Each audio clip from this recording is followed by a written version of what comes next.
Ahí está un poquito más grande, Miguel. Claro, quería compartirlo, es decir, lo que pasa es que no me deja que compartirles el Power en presentación. No sé por qué no me deja presentárselo, que ahí sería lo ideal. Bueno, como les decía, vamos a ver, clasificar los procesos de acuerdo a nuestro código, y los procesos, es decir, en procesal civil, de acuerdo a la cantidad de sujetos que tengan, ¿sí? O como puse acá, procesos complejos según los sujetos, según la cantidad de sujetos. Y en primer lugar tenemos el proceso con dualidad de parte, que es el que han visto hasta acá, con las unidades vistas hasta hoy. Ahora empezamos a ver un proceso con dualidad de partes, pero con una pluralidad de litigantes. Es decir, a ver, la calidad de partes, ¿se acuerda de lo que era partes? Es decir, quién era parte, aquel que pide, y contra quién se pide, ¿sí? Pero teníamos visto este concepto de parte conjuntamente con el tema de un solo litigante en cada parte. Hoy día vamos a empezar a ver el proceso con dualidad de partes, pero con pluralidad de litigantes. Y eso se le denomina litisconsorcio. Ya vamos a ver qué es lo que es el litisconsorcio.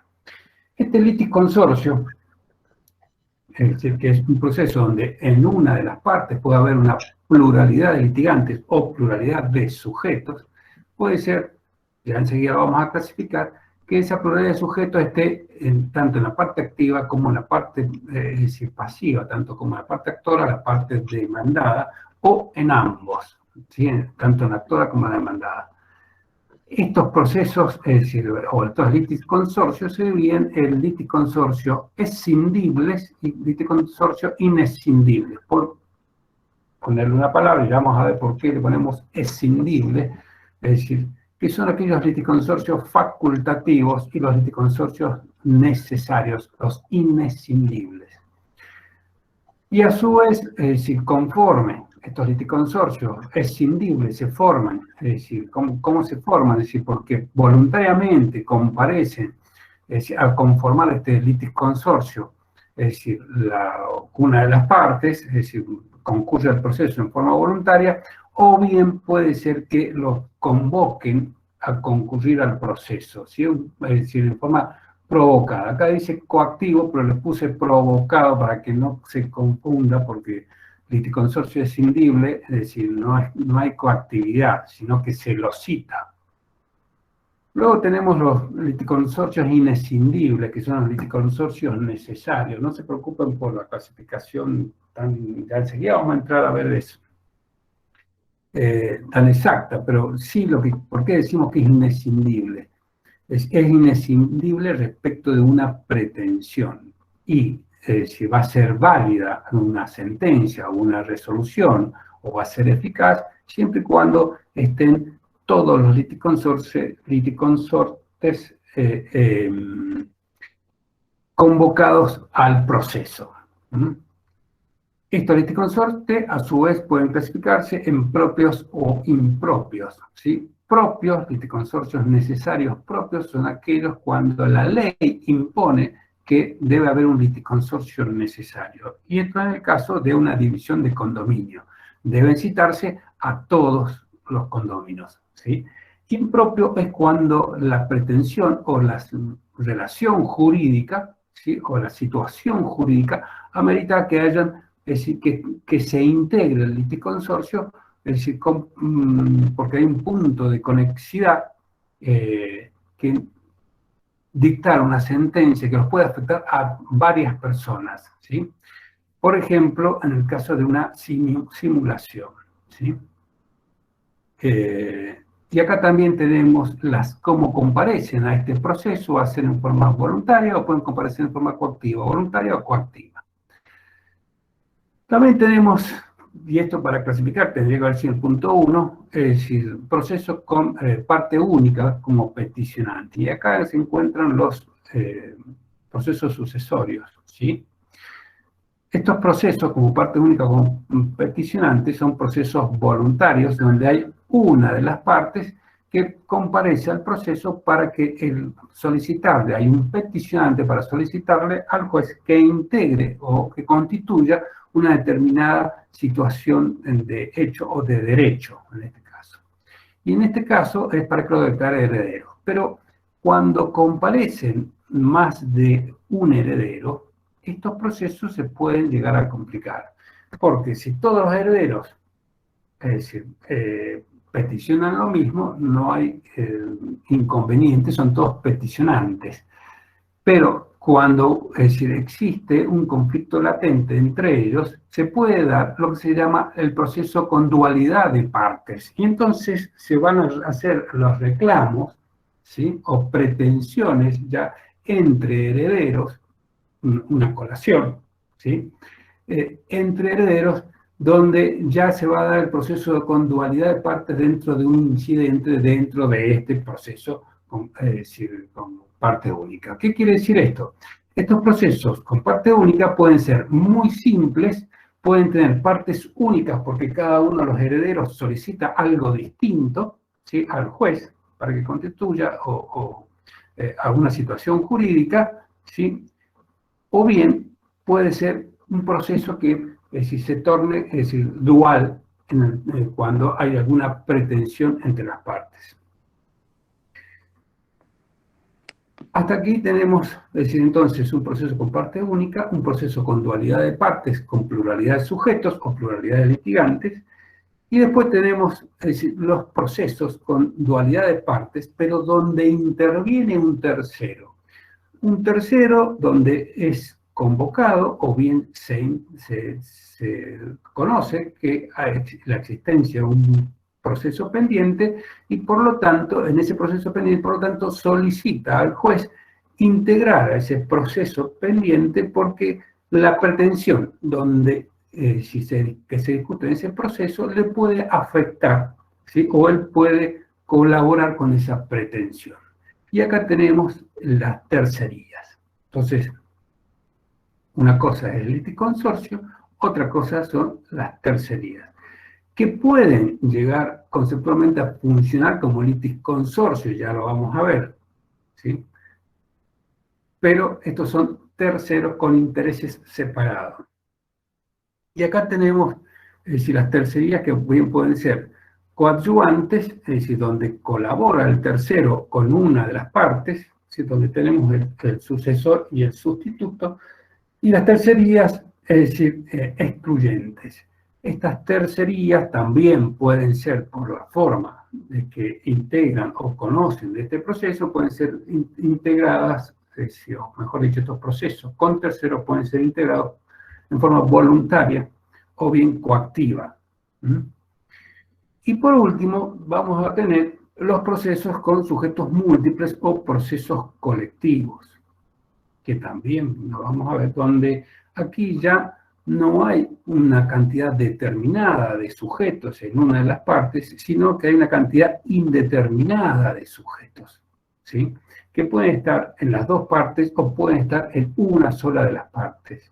Y aquí es donde tratamos los derechos de incidencia colectiva, y en esta clasificación que está acá, es la clasificación que da la Corte Suprema de Justicia en el fallo Alavi, respecto de bienes colectivos, donde vamos a tener los derechos colectivos, ¿sí?, es decir, estos derechos colectivos, es decir, donde pueden ser reclamados, es decir, colectivamente a un grupo, o pueden ser, por ejemplo, un reclamo de varias personas que se encuentran en una misma situación jurídica, o varios consumidores que se encuentran en la misma situación jurídica, o bien pueden ser derechos transindividuales o derechos difusos, como se llaman también, ¿sí?, o supraindividuales, que ya pasen a las partes.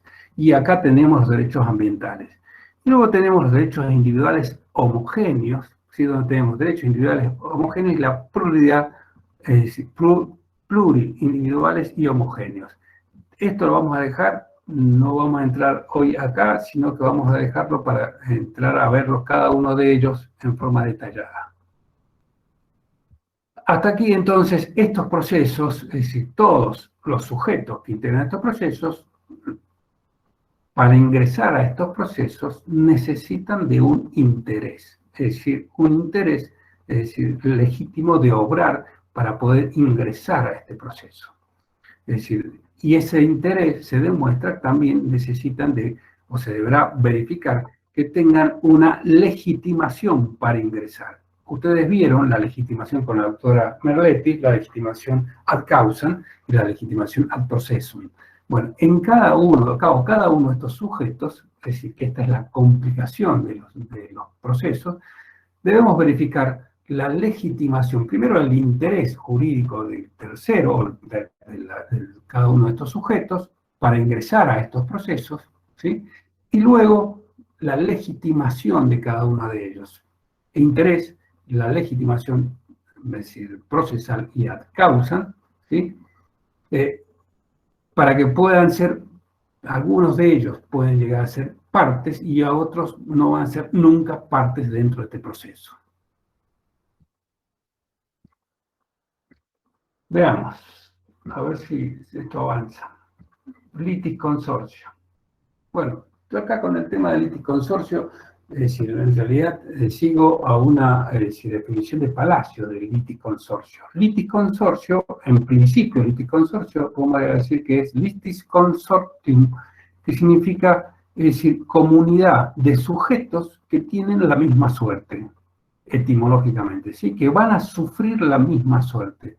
Y acá decimos, es comunidad de sujetos dentro de un proceso que van a sufrir la misma suerte. Pero hay excepciones, pero en principio eso sería el significado etimológico de litis consortium. Siguiendo a Palacio, bueno, y acá se dan cuenta que tenemos esto, yo no sé, no puedo abrirlo, porque si lo abro,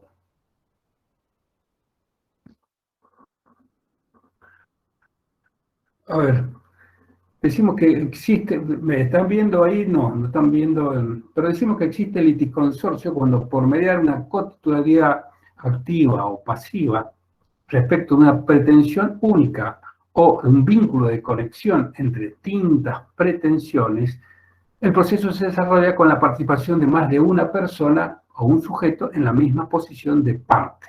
Entonces separamos los conceptos de lo que es parte de lo que son sujetos. Podetti, por eso, si no habla de parte, el Código de la Nación habla de partes, ¿sí? Pero Podetti, para no hacer decir esta confusión, lo que habla es de litigantes que conforman, los sujetos que conforman a una de las partes. Y cuando hablamos, es decir, de mediar una cotitularidad, que si son cotitulares activas o pasivamente, respecto a una pretensión única, estamos dentro o estamos hablando de un consorcio necesario. Ese litisconsorcio necesario es decir, inescindible, porque la pretensión es inescindible. Pero puede haber una cotitularidad en, es decir, la pretensión con vínculos o pretensiones, o varias pretensiones independientes que tengan un vínculo de conexión entre ellas, entre esas pretensiones. Y ese vínculo de conexión puede estar dado en la causa o en el título, ¿sí? o en el hecho, ¿sí? O mejor dicho, en la situación fáctica. Puede haber algo que une a estas pretensiones, a esto.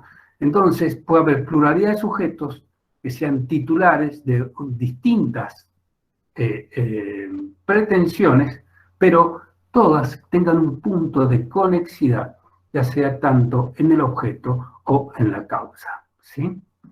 Y ahí estamos frente a un litisconsorcio facultativo, escindible. ¿Por qué es escindible? Porque no es necesario para que tenga eficacia la sentencia, es decir, que debe estar integrado por todos los litisconsortes.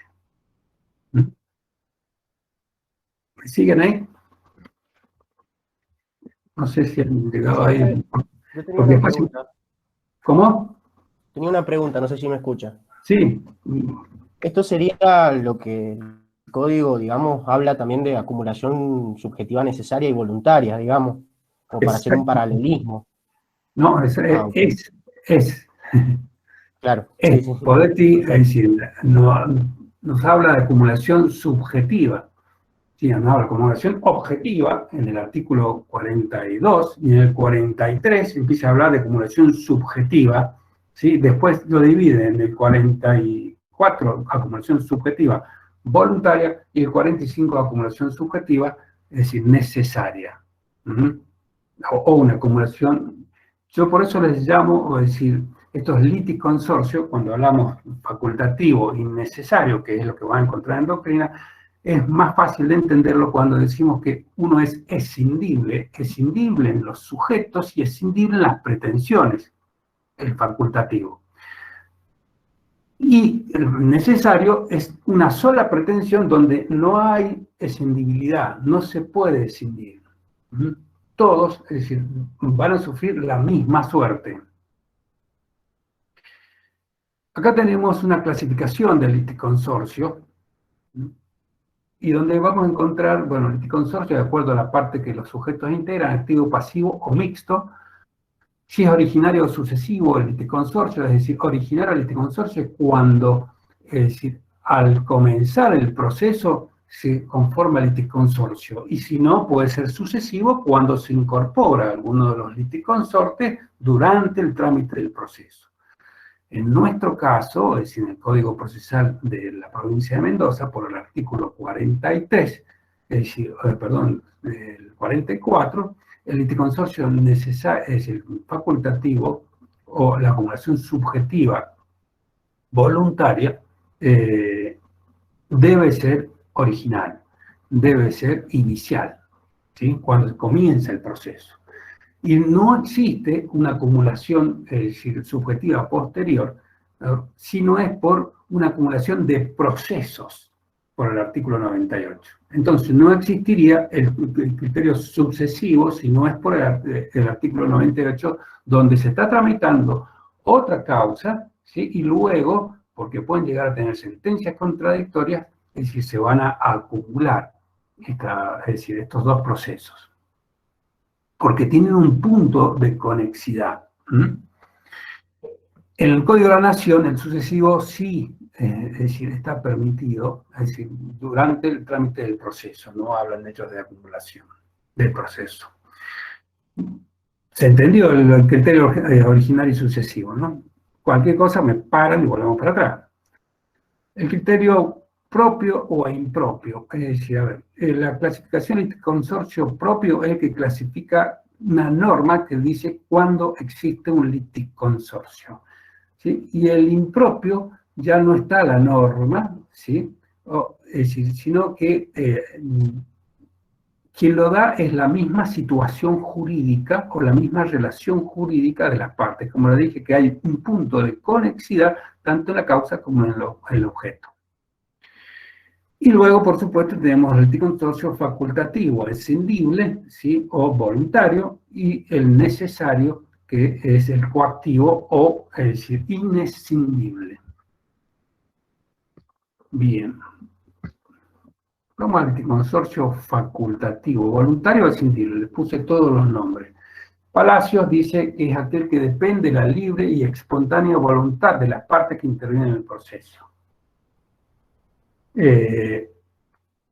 Pareciera que, con acuerdo a la definición que da Palacio, que esto depende de los sujetos, si quieren integrar o no, si están de acuerdo o no, y hay situaciones, aunque sea voluntario y escindible, en que los sujetos van a integrarla igualmente.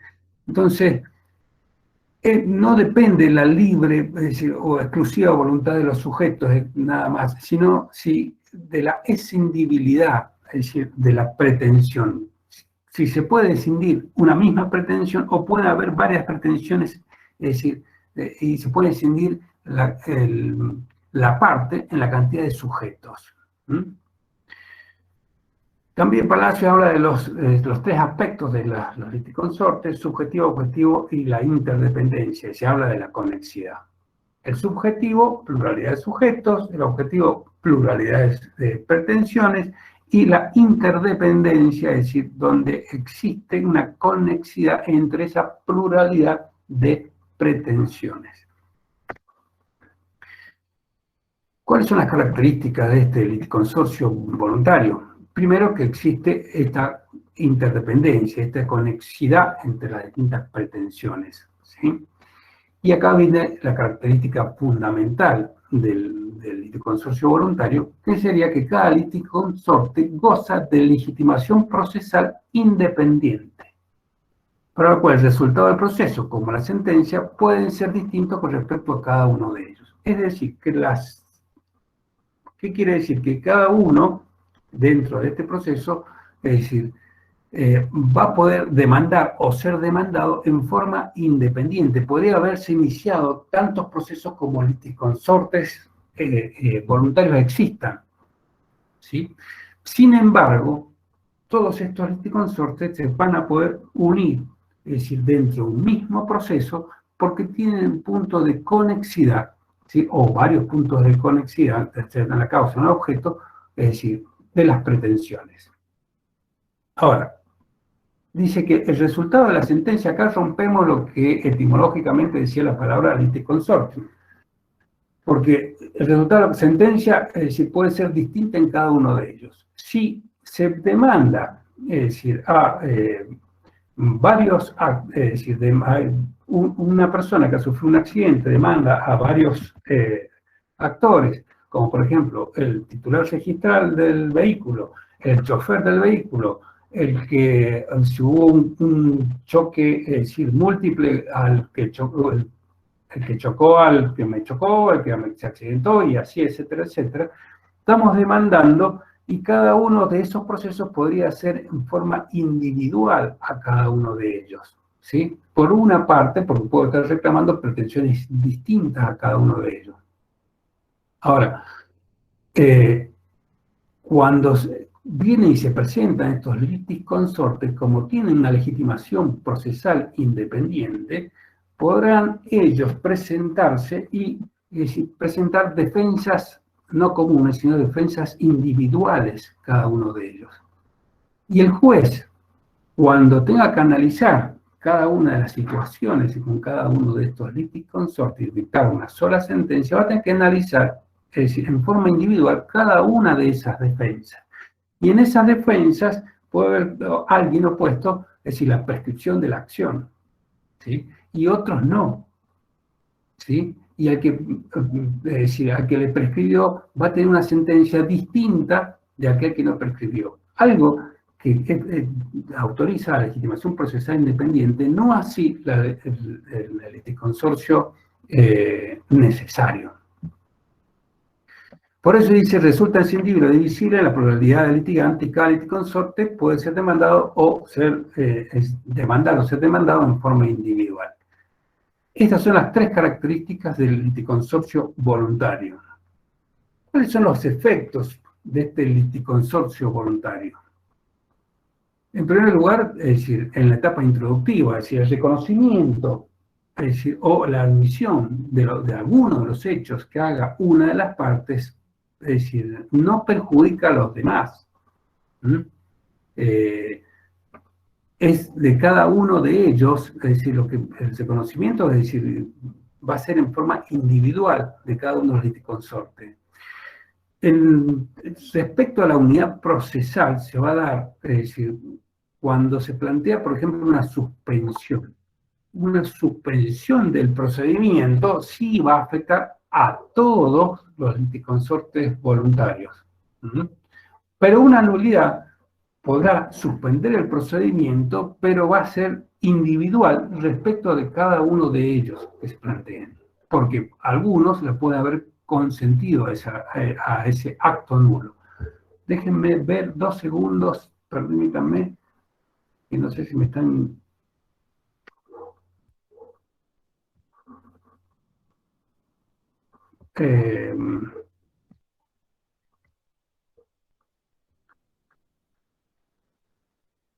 no, pensé que había gente que estaba afuera, eso fue por eso les paré. No, yo los hago entrar, Miguel, quédate tranquilo. Bien, bien, bien. Digo, van a estar afuera y yo estoy... No, yo los veo y les admito el ingreso. Bien, sigamos entonces. Se entiende esto de la unidad procesal, es decir, para algunos casos va a existir una suspensión de procedimiento suspende para todos los liticonsortes necesarios, pero en el caso de una nulidad, es decir, para algunos la pueden consentir o haber consentido, por lo tanto no los va a afectar a ellos, podrá suspenderse el proceso y se va a resolver la nulidad respecto de ese liticonsorte, sí, o ese sujeto que planteó la nulidad. En la etapa probatoria, claro, es decir, en función del principio de adquisición procesal, lo que cada una de las partes ofrezca va a ser, es decir, para todo el proceso, ¿sí? Ahora, hay que distinguir entre los hechos comunes y los hechos individuales de cada liticonsorte respecto de la prueba. Porque, como decíamos, algunos pueden oponer excepciones sustanciales distintas, ¿sí? O pueden referirse a hechos distintos. Y si ponen su defensa, y estos hechos distintos pueden llegar a beneficiar a todos cuando son hechos comunes. Se ha dicho que dentro de un proceso no puede, por más que haya un liticonsorcio voluntario, ¿sí? O un liticonsorcio en una de las partes, no puede el mismo hecho ser distinto para cada una de las partes. Entonces, sí puede haber circunstancias, sí puede existir, por ejemplo, circunstancias en las cuales yo no participé y por eso pongo este tipo de excepciones. O pongo excepciones de prescripción, excepciones sustanciales, ¿sí? Respecto de la pretensión del actor. Y eso es lo que va a tener que monitorear el juez. Ahora, en los hechos que uno diga para uno existió y para otro no existió, no puede darse. Siempre hay una unicidad en los hechos. Por eso, en el tema hay que distinguir los hechos comunes, los que sí son para todos, y los hechos individuales que pueden llegar a oponer cada uno de los liticonsortes. Esto afecta también a la sentencia. Como dijimos, como la legitimación es independiente, los efectos también son independientes, como dijimos recién. Y el proceso puede concluir para uno de los liticonsortes y continuar para los demás. Y acá tiene que ver esto de modos anormales de terminación del proceso. Es decir, si uno de los liticonsortes desiste del proceso o bien se allana dentro del proceso, puede terminar para ese, o bien hay una transacción de uno de los liticonsortes, termina para ese, pero no para los demás liticonsortes. Entonces, volvemos a ver la independencia de la legitimación procesal. Con respecto a la caducidad, es decir, acá se da la indivisibilidad procesal. ¿Por qué? Porque la instancia es una para todos, ¿sí? Entonces, un acto o el acto que realice uno del liticonsorte impulsa el proceso, pero al contrario la purga de la caducidad. La purga de la caducidad, si varios liticonsortes, es decir, consienten la continuidad del proceso, es decir, continuará para ellos, mientras si uno se opone a esa continuidad, es decir, del proceso, es decir, podrá plantear es decir, no se purgará para él y podrá caducar para ese liticonsorte. Entonces, para hablar acá más sintéticamente, si hablamos de la caducidad de instancia en el tema del impulso procesal, es compartido para todos y beneficia a todos los liticonsortes. Porque estamos, es decir, se da lo que se llama la indivisibilidad de la instancia. Pero, para el caso, es decir, que se plantee uno de los liticonsortes plantee la caducidad, ¿sí?, de instancia y los demás la consientan, es decir, se va a purgar para los demás y no para ese que planteó la caducidad. Con respecto a los recursos, es decir, los recursos interpuestos por uno no benefician a los demás, pero es distinto del hecho común, sí tiene efectos, es decir, expansivos, que es lo que vimos al principio. Es decir, vamos a suponer que los recursos de uno no benefician a los demás. unos en la sentencia quedaron condenados y a otros apelaron. Y cuando se apeló, es decir, se determinó que el hecho no existe, ¿sí? O el hecho no era como decían las partes, ¿sí? Entonces, le hacen lugar al apelante, ¿sí? Al liticonsorte apelante, que los demás van a quedar condenados. No puede quedar condenado porque existe un hecho común que los une, ¿sí? Y por lo tanto va a tener efectos expansivos en ese caso, es decir, en la apelación, que en principio no la debería tener, pero en el caso cuando hay un hecho común, sí. Y luego, es decir, se pueden modificar ciertas reglas de la competencia, es decir, en la hipótesis del consorcio voluntario, que dice que trae aparejada la derogación de reglas de la competencia cuando, es decir, existen varios demandados y uno puede demandar en el domicilio de alguno de ellos, ¿sí? O de cualquiera de ellos. ¿Sí? O, es decir, se va a modificar las reglas de la competencia en el consorcio voluntario, es decir, cuando tengamos un hecho que se dio en uno, es decir, en un lugar y tengamos, es decir, domiciliados los distintos demandados en distintos lugares.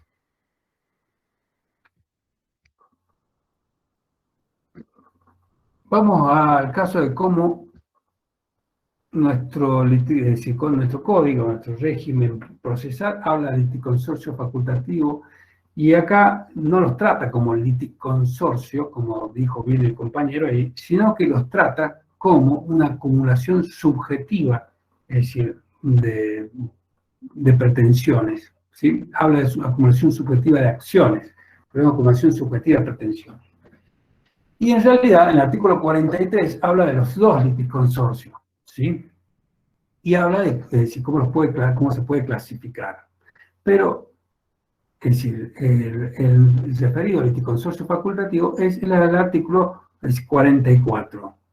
Y acá, es decir, nos dice que pueden acumularse las acciones de uno en contra de varios, o de varios en contra de uno, o en ambas formas a la vez, que no está bien redactado el código, cuando exista comunidad o conexidad de objetos en los supuestos del artículo 42 y siempre que se obtenga de la acumulación economía procesal. El fundamento del liticonsorcio voluntario está dado en la economía procesal. Si el juez, es decir, no obtiene economía procesal, nunca va a ser lugar a un liticonsorcio, ¿sí? A una acumulación subjetiva de pretensiones. Entonces, el fundamento principal de este liticonsorcio está dado en la economía procesal, para obtener una sentencia, es decir, para todos, en forma más rápida y expedita, y a su vez no obtener, es decir, o no correr el peligro de tener sentencias contradictorias respecto de un mismo hecho o una misma circunstancia, ¿sí? En donde en uno, es decir, como le dije recién, se puede entender que existió el hecho y en el otro proceso dicen no existió el proceso, no existió el hecho, perdón. Como le dije recién, si no existe este fundamento de economía procesal, el juez debe, es decir, desechar esa acumulación. Otro de los requisitos que impone al liticonsorcio facultativo está dado en el último párrafo, que habla, esta forma de acumulación solo puede ser inicial, sin perjuicio de la acumulación de procesos que se va a dar en forma posterior. Y puede escindirse, como les dije recién, por resistimiento, allanamiento y transacción de algunos de los liticonsorcios. Hasta que el liticonsorcio facultativo.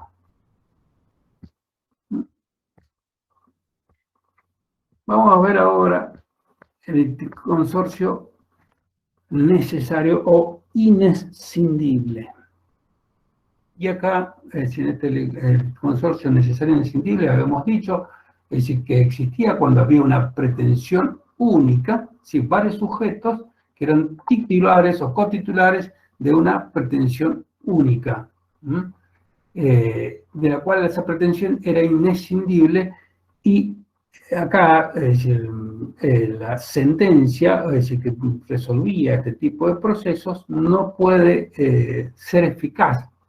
Acá se trata de la eficacia de esa sentencia si no está convocados o no están traídos al proceso a todos los litisconsortes de esa pretensión única. Entonces dice, existe liticonsorcio necesario cuando la sentencia solo puede dictarse útilmente frente a todos los sujetos de la relación jurídica sustancial controvertida en el proceso.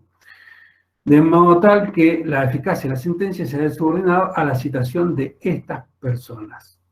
Acá no existe independencia de legitimación. Acá, es decir, la legitimación es colectiva, como no quiero confundirlo con colectiva, sino que la legitimación es de todos los sujetos, es decir, titulares de la pretensión.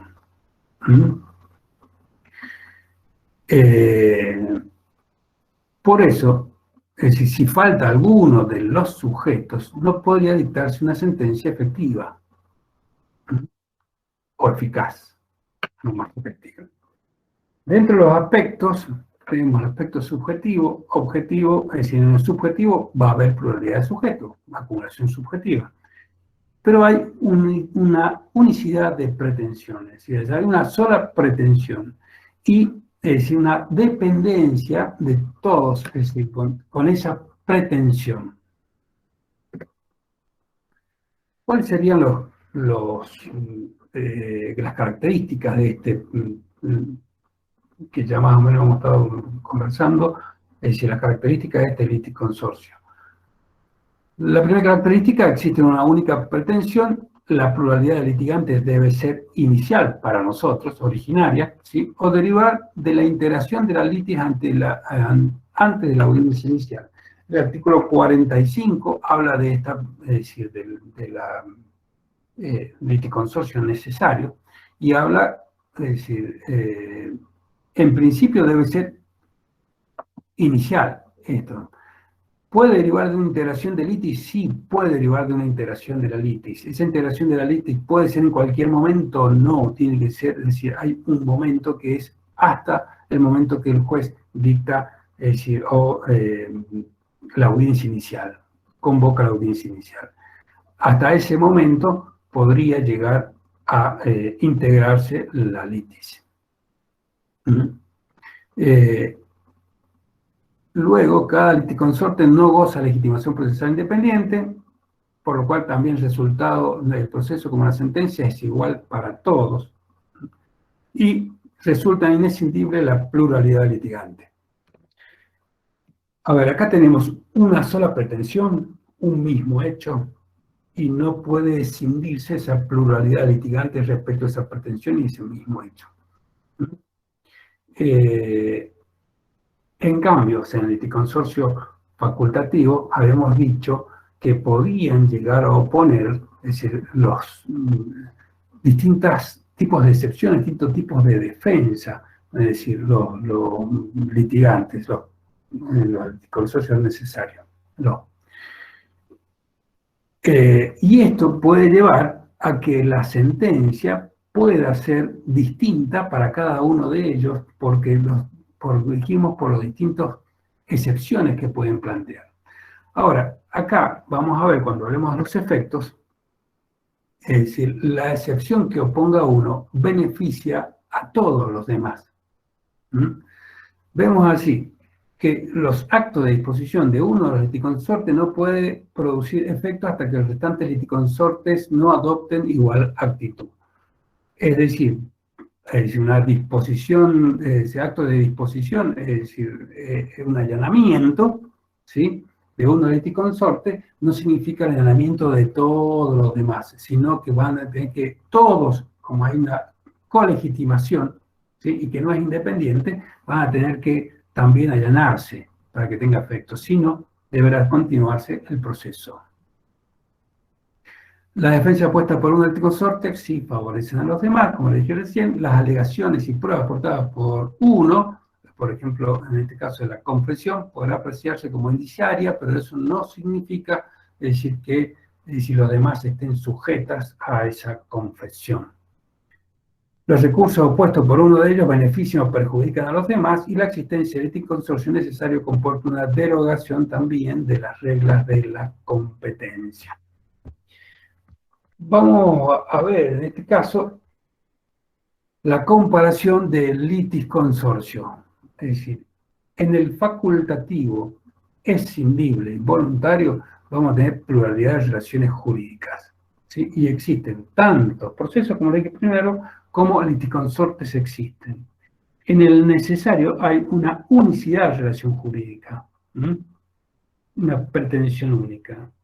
En el facultativo no resulta necesario integrar la litis, y en el necesario sí es necesidad para que tenga eficacia la sentencia, debemos integrar la litis. En el facultativo existe la posibilidad de escindir el liticonsorcio, mientras que en el necesario no existe esa posibilidad. En el facultativo existe independencia y autonomía de cada uno de los liticonsortes, mientras que en el necesario corren todos con la misma suerte. Hasta aquí hemos hablado del liticonsorcio. ¿Sí? ¿Alguna pregunta? Sí, profe, una pregunta. ¿Y en qué casos, no sé si los veremos después, trato de imaginarme en qué casos podría ser necesario o facultativo? ¿Lo necesario puede ir relacionado a los procesos de familia o se me ocurría, o no sé qué otro proceso podría ser? Los liticonsorcios necesarios es cuando la ley impone, por ejemplo, es decir, que debe haber, es decir, una cotitularidad de demandados o de la misma pretensión, ¿sí? O ya sea tanto en la parte activa como en la parte pasiva. Cuando tengo que demandar a un condominio, ¿sí? O una división de condominio, deben estar todos los liticonsortes. Es decir, porque todos son los que van a manejar, es decir, es el liticonsorcio, todos son los que van a representar, es decir, todos tienen legitimación para ese liticonsorcio. También tenemos ese liticonsorcio necesario, es decir, ese es un liticonsorcio necesario propio. Un liticonsorcio necesario impropio lo da la situación jurídica. Cuando yo tengo que demandar a una UTE, ¿sí? La demando a la UTE, pero comparece uno de los integrantes de la UTE. Si no comparece, si no estamos hablando del representante del otro integrante de la UTE. Entonces, la situación jurídica, ¿qué es lo que va a hacer? Si tiene el mismo hecho que es inescindible, que no voy a poder, es decir, si bien voy a poder dictar una sentencia con efecto sobre uno, pero es decir, condenando a uno, pero esa sentencia, es decir, resulta importante integrarla con la otra parte, para que tenga efectos contra toda la UTE. Otro caso más de un liticonsorcio necesario, cuando tenemos que demandar por nulidad de un acto jurídico. ¿Sí? Demandamos por nulidad de un acto jurídico, tenemos que demandar a todos los otorgantes de ese acto jurídico. ¿Sí? Si bien no lo pone la ley, sería impropio, un liticonsorcio necesario impropio, porque no lo impone, pero sí la situación jurídica. Porque si yo demando la nulidad de ese acto jurídico, si tengo que demandar a todos los otorgantes de ese acto jurídico, porque si demando a uno, ¿sí? Estaría faltando, para unos va a ser válido y para otros no. Y ahí tenemos el liticonsorcio necesario, el propio y el impropio. Un liticonsorcio necesario propio es cuando estoy reclamando la filiación, es decir, me estaba filial, es decir, una relación una filiación, es decir, de hijo, ¿sí? O mejor dicho, la filiación matrimonial. En la filiación matrimonial, la propia ley es la que impone, es decir, que se debe demandar tanto al padre como a la madre. Ahí tenemos, es decir, un liticonsorcio pero en ese caso va a ser un consorcio necesario propio, para que tenga eficacia esa sentencia. ¿Se entiende el litisconsorcio? Sí. Buenas tardes. ¿El Buenas tardes. litisconsorcio necesario solamente, él puede ser propio o impropio? ¿Y el litisconsorcio facultativo también puede ser propio o impropio? También puede ser propio e impropio. Es decir, porque la ley está pidiendo, sí que, pero puede ser, es decir, por ejemplo, en obligaciones concurrentes o en obligaciones solidarias. Si en obligaciones solidarias, es decir, yo puedo demandar en forma individual a cada uno de ellos, o a uno pidiéndole la totalidad. O puedo estar pidiendo, es decir, ese sería un impropio, ¿sí? No es necesario que yo demande a todos, pero dadas las circunstancias, a ver, vamos a buscar un caso donde el liticonsorcio, donde el punto de conexidad de la causa, ¿sí? Como le dije, o de la relación jurídica, tiene que ser válido para todos. Sin por ejemplo, cuando yo quiero, sin ese punto, o sin traerlo, mejor dicho, a ese litisconsorte, es decir, puede llegar a ser afectado con una sentencia, es decir, sin haber participado dentro del proceso. Entonces, cuando hablamos de propio e impropio, siempre estamos hablando o bien porque la ley lo impone, el propio, o bien porque la situación jurídica, es decir, la relación jurídica sustancial, es decir, hay un punto de conexidad, es decir, hacia la causa en el objeto, que los debe traer al proceso a esos litisconsortes.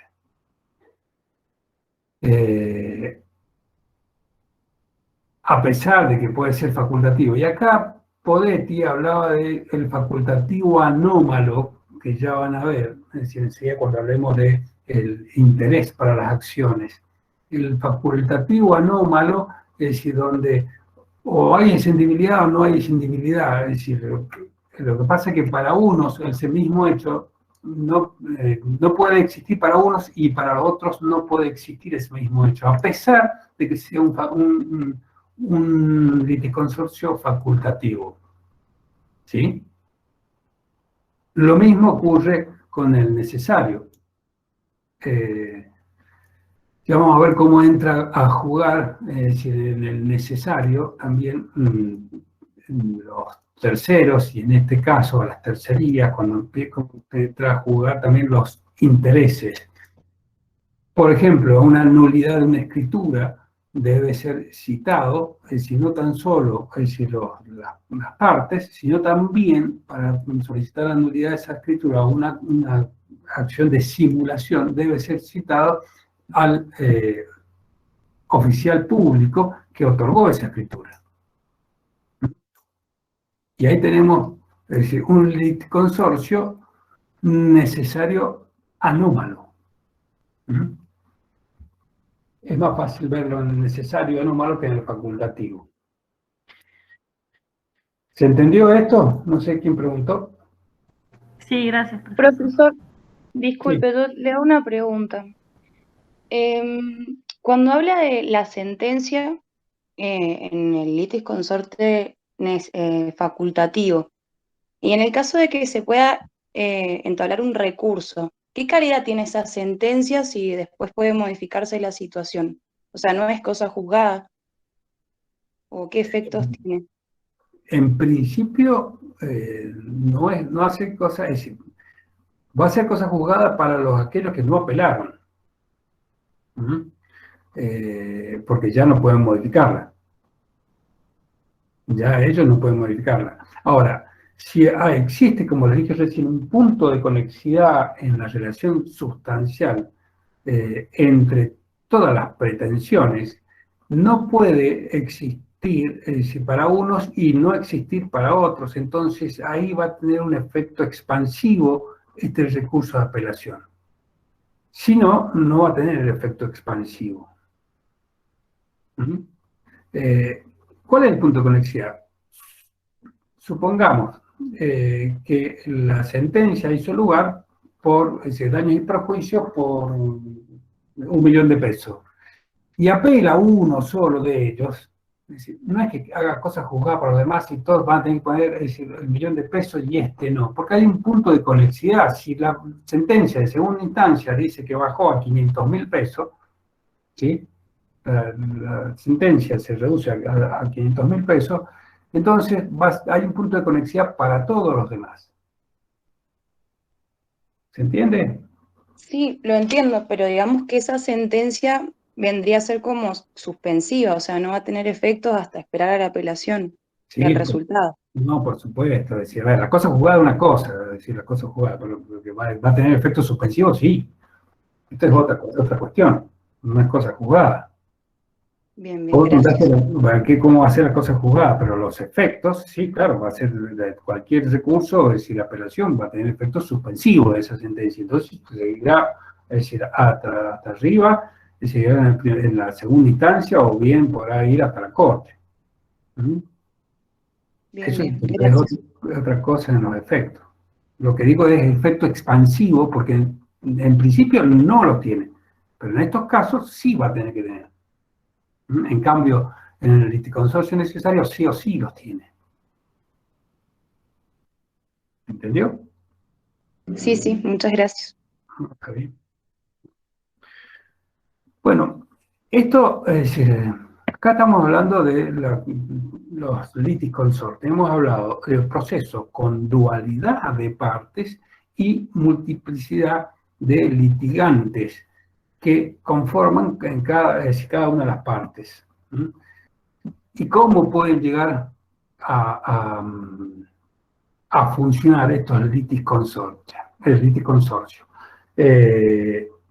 Como les dije recién, nuestro código procesal, el régimen en nuestro código procesal, lo regula en el artículo, es decir, 42, 43, 44 y 45 del código. Pero no habla de liticonsorcio como el Código de la Nación, sino que habla de acumulación subjetiva de acciones y no de pretensiones. Vamos al tema de tercerías. Bueno, acá como les dije, y lo habíamos visto al principio, tenemos, es decir, un proceso, un cachito, los procesos con terceros, un proceso con dualidad de partes, donde, es decir, un tercero se siente afectado por ese proceso donde no ha sido parte, no es parte, porque si tiene un punto de conexidad con la pretensión que se discute en ese proceso, o con la relación jurídica que se discute en ese proceso. Por lo tanto, ese tercero, es decir, quiere intervenir en ese proceso, ya sea voluntariamente o bien porque se ha convocado en forma, es decir, provocada, coactiva, para integrar, es decir, ese proceso, es decir, ya sea que tiene es decir, en su pretensión, perdónenme,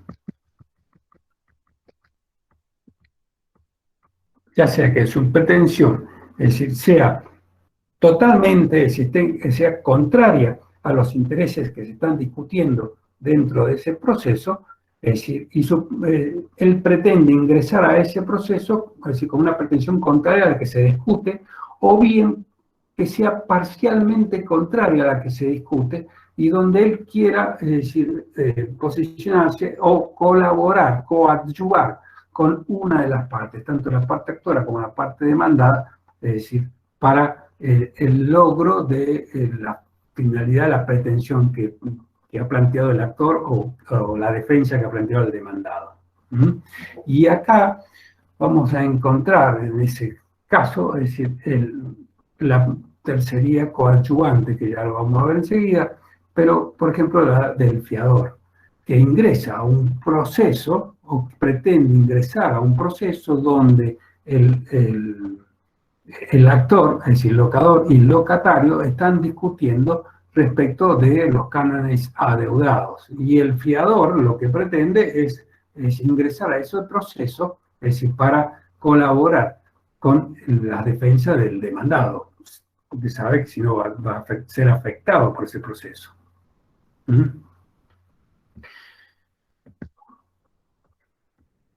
Vamos a ver el concepto de tercerías. Es decir, este concepto de tercería acá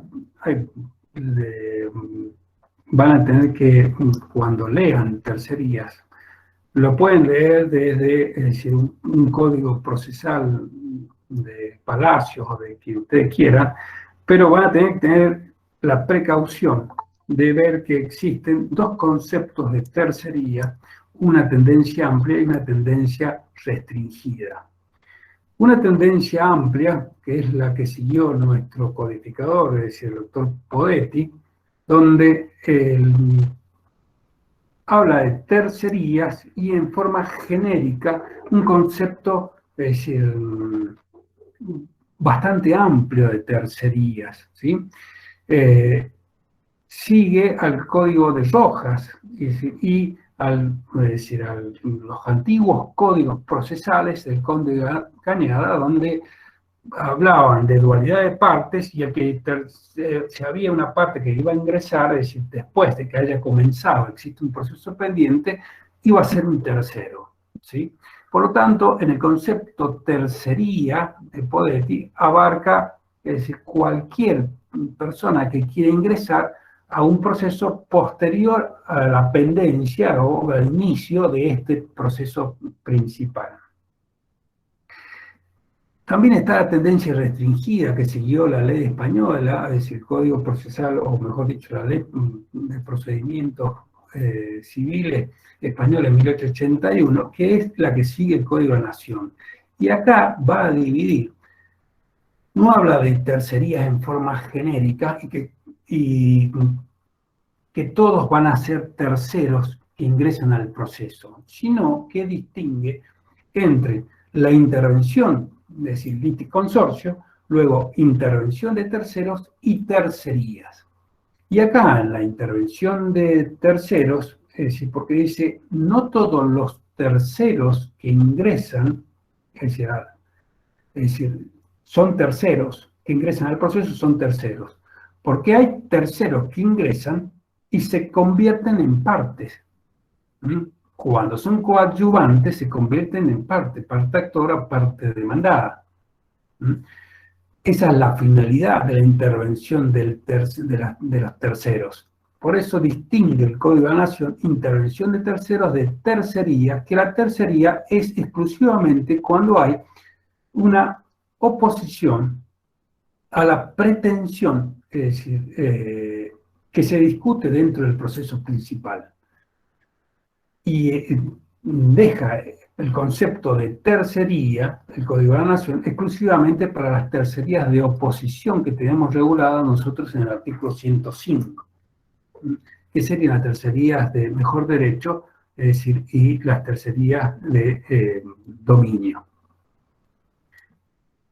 Para tercería de dominio o mejor derecho, el Código de la Nación se refiere a tercería.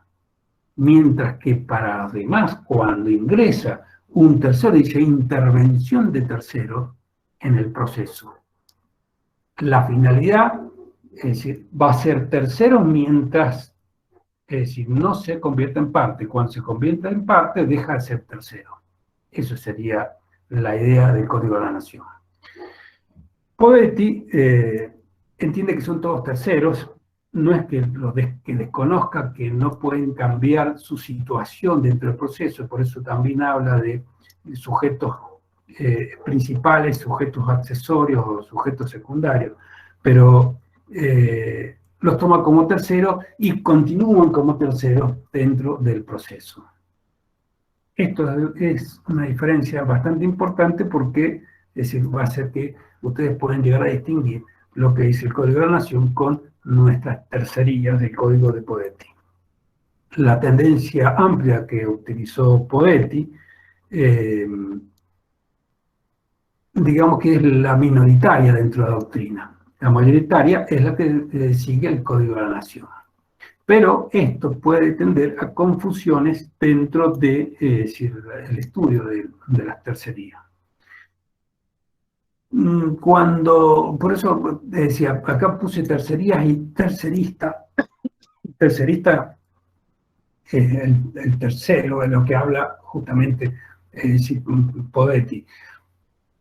Pero tengan en cuenta esta diferenciación entre las dos tendencias y los dos códigos. Podetti decía que había o habrá tercería cuando posteriormente a la demanda, es el proceso pendiente, como lo acabo de decir, interviene uno u otro sujeto sustituyendo, coadyuvando o no a los sujetos originales. Es decir, que en este caso van a convertirse en partes. Este concepto de Podetti digamos que coincide con el concepto de intervención de terceros del Código de la Nación o de Alsina. Porque habla de tercerías o intervención de terceros cuando, existiendo un proceso pendiente, interviene, es decir, otro sujeto u otros sujetos sustituyendo o coadyuvando, colaborando, es decir, con los sujetos originales. Si no tuvieran los sujetos originales, es decir, si no sustituye, no coadyuva a los sujetos originales, tenemos las tercerías de oposición. Que es la que habla justamente, por eso Podetti es más amplio en el término tercerías, en el concepto de tercerías. Vemos acá ahora, es decir, la clasificación, como les dije recién, esta clasificación es la que da el Código de la Nación. Y habla, es decir, artículo 88, 89, liticonsorcio facultativo, liticonsorcio necesario, habla de la intervención de terceros en el 90, y acá tenemos la intervención voluntaria, es decir, que cuando si voluntariamente o espontáneamente se presentan dentro del proceso, o bien la coactiva o obligada cuando lo traen al proceso. Dentro de la voluntaria van a tener una principal o excluyente, y acá esta intervención, es decir, excluyente es porque tienen, es decir, derechos contradictorios, digamos, o su pretensión es contradictoria con la principal. La adhesiva consorcial, donde sería coadyuvante para nosotros,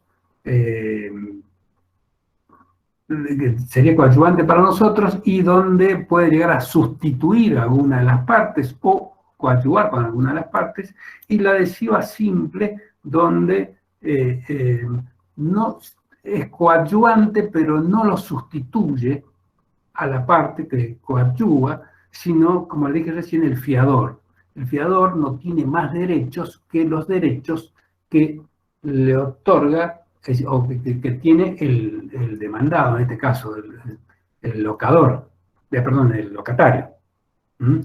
Esa sería una adhesiva simple, una adhesiva consorcial, cuando se incorpora al proceso y tiene los mismos derechos, es decir, que el otro demandado. Y en este caso podríamos hablar de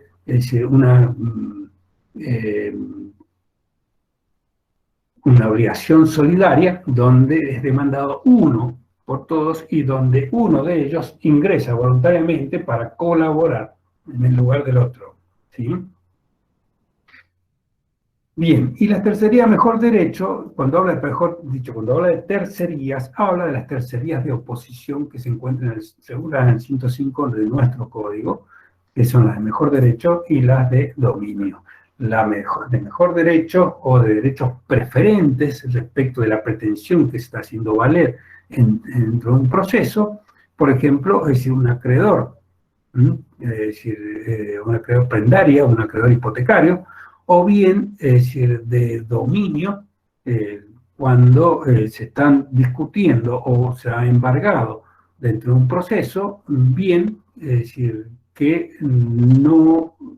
es de propiedad del tercero y pide el levantamiento del embargo de ese bien. O bien puede ser que se está discutiendo la posesión de un inmueble dentro de una pretensión principal entre actor y demandado, y viene el tercero con una acción reivindicatoria. Vamos. Bueno, acá no los puedo... Esto, a ver, no tengo forma de hacerlo andar. Todo esto tiene movimiento, chicos. Eso es lo que quiere decir. Es decir, a ver, todas estas flechitas tienen movimiento, pero vamos a tratar de describirlas acá. Dice, la participación del tercero frente a la relación procesal. Tiene movimiento, pero no la puedo hacer andar porque justamente no puedo subir y hacer la presentación. Como les dije al principio, es decir, los procesos son duales, donde existe, es decir, dos partes. Es decir, una parte actora y una parte demandada, donde está primus y secundus, ¿sí? Dentro de los procesos. Pero puede que intervenga, es decir, un tercero, en este caso, tertius. ¿Qué puede pasar? Es decir, la participación del tercero dentro de la relación procesal puede ser que tenga intereses contrapuestos a la relación sustancial, a primus y secundus, ¿sí? Las tercerías de oposición, como acabamos de ver, o bien, es decir, puede entrar este tercero a colaborar, a flechita amarilla, a colaborar, es decir, con el segundo, con el demandado, o bien puede entrar a colaborar con, es decir, primus, con el actor. Es decir, cuando se está haciendo algún reclamo, o el actor hace una pretensión contra, es decir, un demandado, el tertius, es decir, otro que tenga la misma relación, un condómino, también puede llegar a ser, es decir, que interviene dentro del proceso para colaborar con el primus en este caso.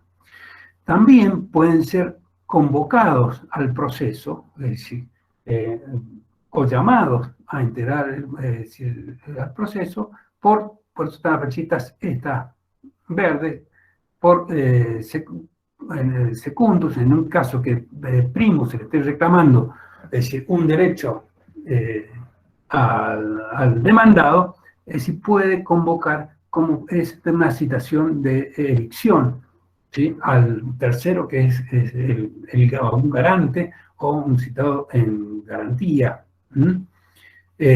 O bien puede llegar a ser también una compañía de seguro.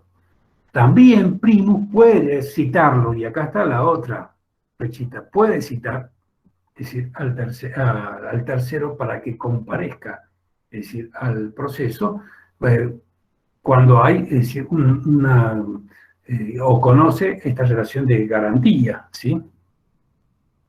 O bien también puede ser cuando, es decir, la sentencia se deba dictar, es decir, en un proceso y para ser eficaz, y se conozca entre las partes, en el proceso se conozca que el juez puede citarlo al tercero para integrar este proceso. Por ejemplo, los acreedores hipotecarios. Se está por hacer, es decir, entre actor y demandado, se está haciendo, o se está ejecutando, es decir, un determinado título, ¿sí? Y se va a subastar un inmueble. Es decir, ese inmueble está hipotecado, entonces puede que el juez cite a los acreedores hipotecarios a comparecer a ese proceso. Estas son todas las formas de cómo puede, es decir, comparecer el tertius o el tercero dentro del proceso. En forma coadyuvante, ¿sí?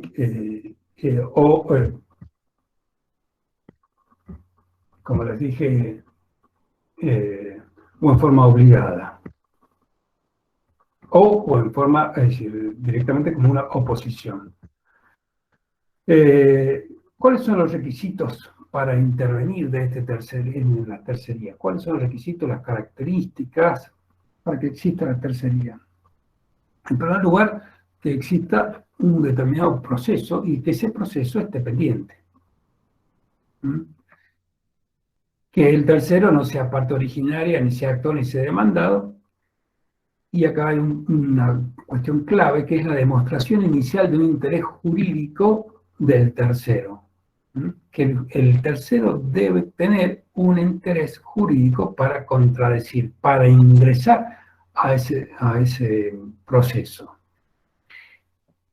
¿Y cuál puede ser? Es decir, que puede ser afectado por esa sentencia, que puede ser, es decir, ya sea afectado un acreedor prendario, o, es decir, o un embargante, es decir, de acuerdo a la calidad de embargante, primero o segundo embargante, que pueda ser afectado dentro de un remate y que si él no está participando, es decir, o no participa, puede que no cobre su crédito, ¿sí? Cobre después de un primer embargante. Por eso siempre hay que ver que el tercero puede tener una afectación para ingresar, es decir, la afectación a esa sentencia lo va a afectar de alguna manera, ¿sí? O lo puede favorecer de alguna manera. El interés jurídico del tercero para ingresar es fundamental, es la llave de ingreso para ingresar a un proceso que está pendiente, ¿sí? Y que no sea parte actor o demandado. Bueno, y acá vienen es decir, los grados de interés o la clasificación del interés que hace Podetti en su tratado de las tercerías. Y entonces dice que el tercero, es decir, va a poder intervenir dentro del proceso de acuerdo a distintos grados de interés. Tercero, es decir, los grados de interés habla de interés propio e interés ajeno. Interés propio es cuando es un interés personal, ¿sí? Lo hace por él mismo y para él mismo. Mientras que ajeno es un interés por otro. Lo va a hacer, es decir, para colaborar con alguien, o, es decir, no lo hace por su propio interés. No es personal el interés. Otro grado de interés, es decir, otra clasificación, son los originarios y los no originarios. Es decir, originario es porque el interés nace en la propia persona, el propio sujeto que reclama, en la esfera jurídica del propio sujeto que reclama, mientras que el interés no originario, es decir, no nace en la esfera jurídica de quien reclama, sino que nace en la esfera jurídica de otro y va a venir es decir, a reemplazarlo, digamos, de alguna forma. Para que hablemos de, ya le voy a dar una vez otro cuadrito de interés propio y ajeno. Es decir, el interés propio, todos los individuos que inician una demanda tienen una pretensión individual y inician el interés propio.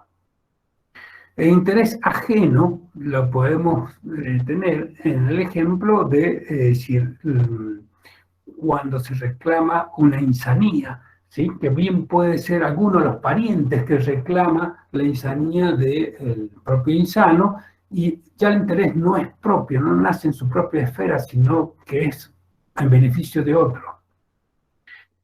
La clasificación de originario y no originario, es decir, volvemos a lo mismo, una cosa es decir, que sea que nazca en su propia esfera, y otra cosa es que no sea originario, que en el caso de la sucesión procesal.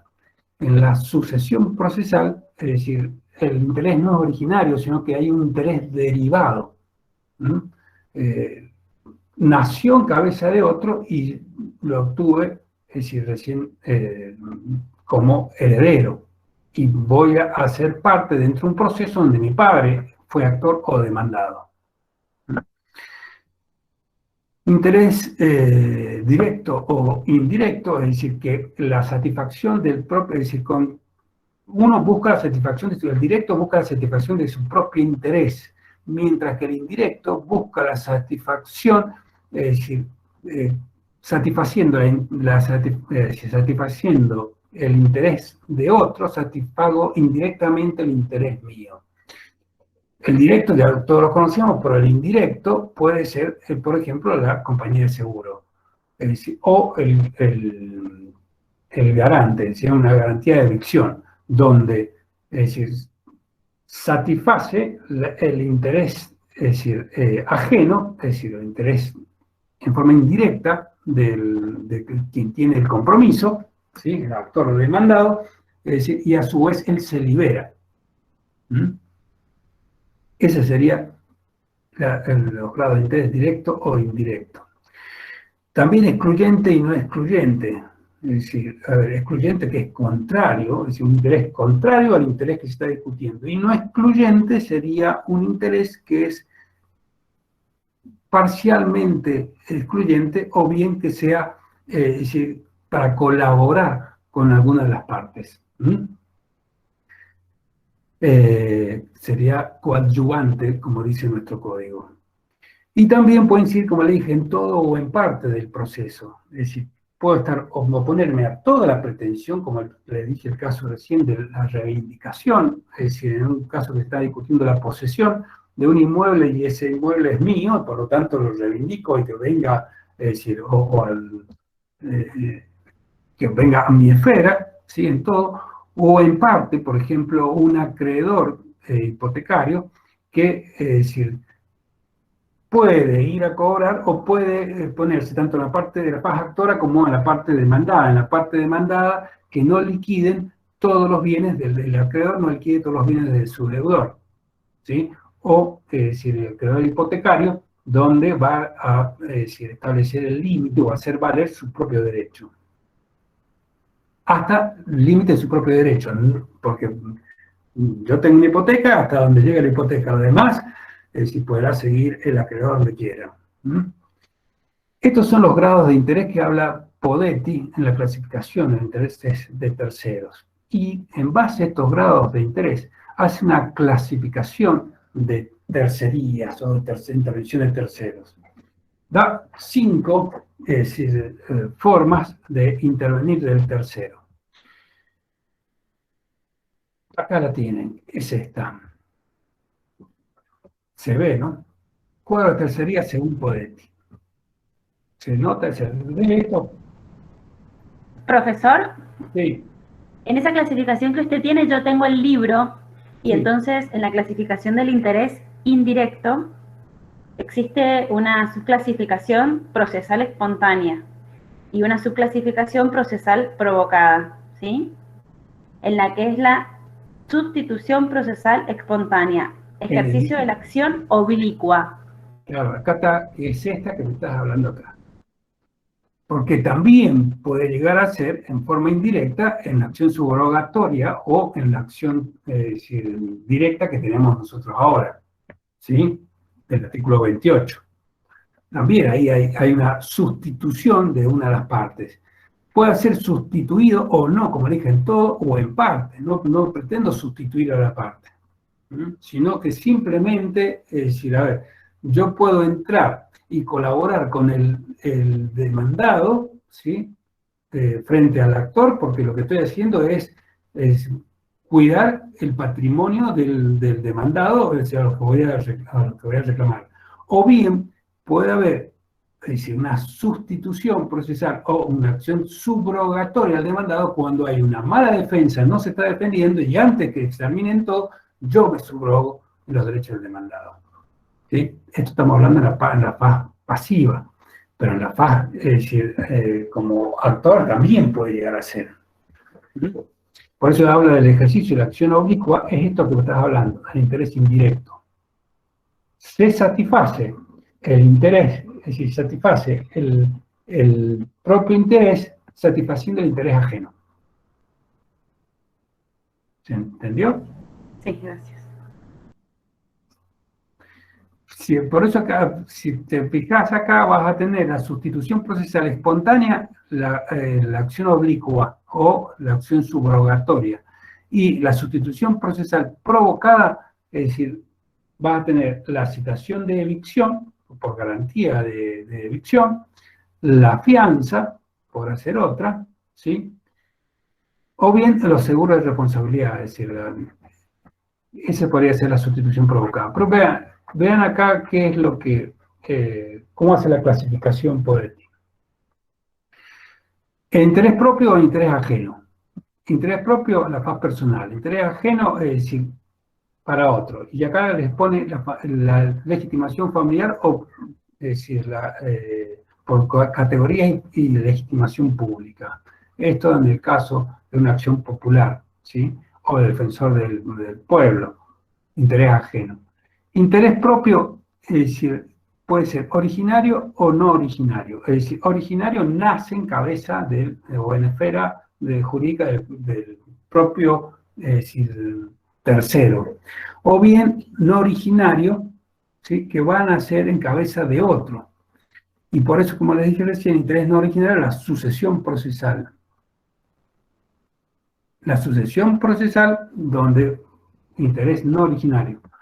Es decir, va a aparecer el interés en cabeza del causante y luego, es decir, los herederos, es decir, cuando tengan que ocupar el lugar del causante, van a tener un interés no originario. Esto en la sucesión a título universal, pero también puede haber una transmisión, es decir, a título o una cesión de derechos, es decir, litigiosos. Y en ese caso, una cesión particular o transmisión entre vivos, como hablan, ¿sí?, podrá llegar a ser un interés no originario respecto de ese bien y puede llegar a intervenir ese sucesor, ese cesionario de los derechos litigiosos. Para cuidar o custodiar ese bien. También puede ser, es decir, que ese interés que sea propio y que sea un interés originario, que es lo común. Y dentro de ese interés originario dijimos interés directo o interés indirecto. Interés directo, es decir, que es lo normal, es decir, donde encontramos el excluyente, es decir, un interés contrario, es decir, contra las partes. Y acá vamos a encontrar del artículo 105 las tercerías de dominio o de posesión, las tercerías de mejor derecho o de derecho de preferencia, la intervención de hipotecarios, es decir, de acreedores hipotecarios, que dice una forma especial de la tercería de mejor derecho, es decir, cuando van a custodiar ese bien, ¿sí?, y que excluyen y que dicen, no, este bien no se puede subastar porque, es decir, acá tengo una preferencia, ¿sí? Por eso la intervención de tercero hipotecario, la intervención de sublocatarios, es decir, que están interesados, es decir, y que viene un interés contrario entre locador y locatario, la citación del legitimado pasivo, laudatio actoris, o el legitimado activo. La legitimación del pasivo, cuando se cita, por ejemplo, se demanda por una reivindicación a un poseedor, porque el único que conozco es la persona esta que está trabajando y que está poseyendo el inmueble.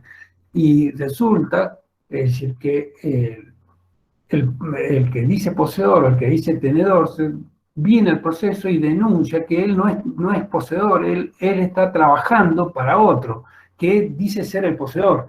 Entonces, que se lo citan al legitimado, este va a ser laudatio autoris, que va a ser la citación del legitimado pasivo. O bien también puede producirse la legitimación del legitimado activo. Cuando, es decir, quien reclama, dice, si quiero convocar a aquel que tiene mayor derecho, ¿sí?, o que yo, o bien puede ser también cuando en un proceso que se están reclamando, es decir, entre dos partes, es decir, a un determinado bien,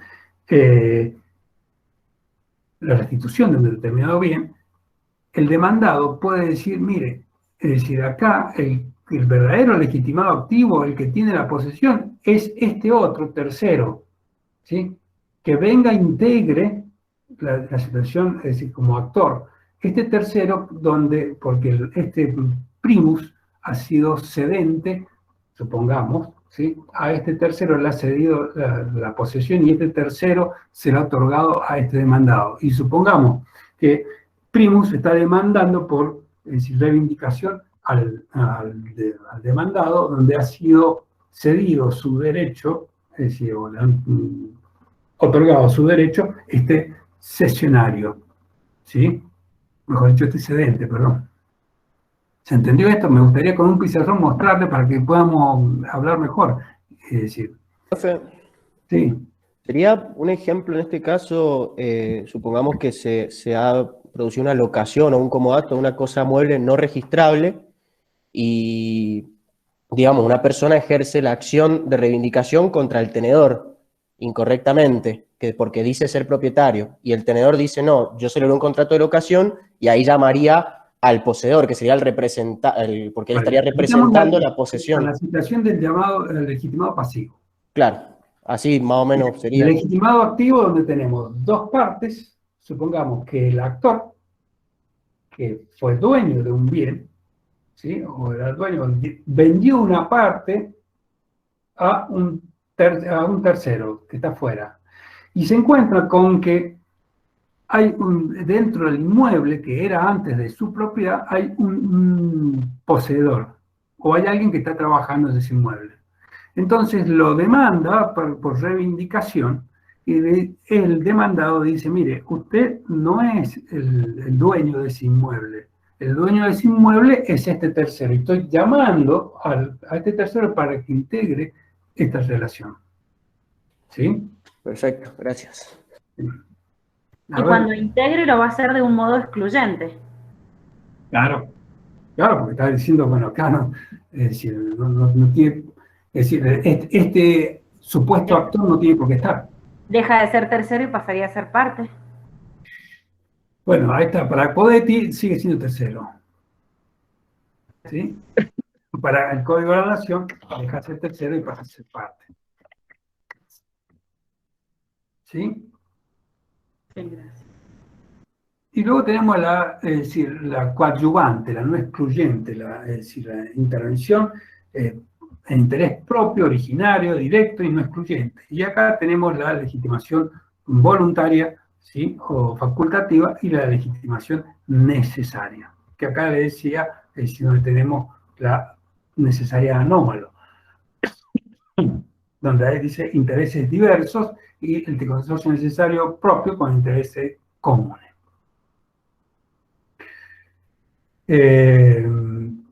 Hasta aquí tenemos cómo intervendría o cómo Podetti diseñó estos intereses para intervenir dentro del proceso, es decir, este tercero. ¿Cómo puede? ¿Dónde está? ¿En qué grado? ¿Cuál es el grado de interés de este tercero para que intervenga este proceso? Y hace este diseño como para clasificar a los terceros. ¿Por qué? Porque Podetti decía, mire, todos clasifican, es decir, a los terceros conforme a cuando se llega a la sentencia, pero nosotros no podemos hacer una clasificación de terceros, a ver si tenía o no tenía razón, si tenía o no tenía derecho cuando llegar a la sentencia, sino que nos debemos remitir, es decir, al ingreso y de acuerdo al interés que tengan. Por eso hace toda esta clasificación para poder distinguir es decir, hace una gradación de clasificación de terceros. No la llega a concluir del todo, ¿sí? Es bastante criticado esto. Lencioni hace esta otra clasificación, que más o menos apunta a lo mismo, pero dice, a ver, ¿cómo va a participar el tercero? Perdón, porque estoy... ¿Cuál es el interés del tercero para intervenir dentro del proceso? Y podrá tener un interés originario o un interés derivado. Ustedes se fijan, ¿ven? Un interés común entre las partes, porque hay una causa común que une a las partes. ¿Sí? Un interés idéntico, es decir, cuando estamos exactamente, es decir, tenemos el mismo interés que cuando ha podido ser parte demandada o si actora o demandada, el mismo proceso, un interés paralelo, y acá está la acción subrogatoria, que estaba hablando recién, hay interés paralelo, ¿sí? Para intervenir dentro del proceso, que lo llamaba, es decir, indirecto Podetti, o un interés contrario a la pretensión que se está discutiendo. El derivado, como ya les dije, es decir, nace en cabeza de otro. Bueno, esto se ha discutido y se ha visto, es decir, y por eso hace las diferencias dentro de distintos códigos procesales, es decir, de acuerdo a cómo los clasifican las tercerías y de acuerdo a cómo ingresan o el interés de cada uno. El tercero.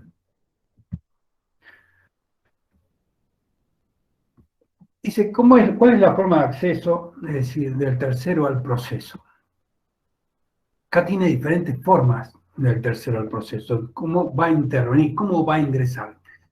La llave de ingreso es el interés, ¿sí? Y tendrá que demostrar algunos de esos tipos de intereses o grados de intereses que hemos hablado. Pero, ¿cómo va a ingresar al proceso?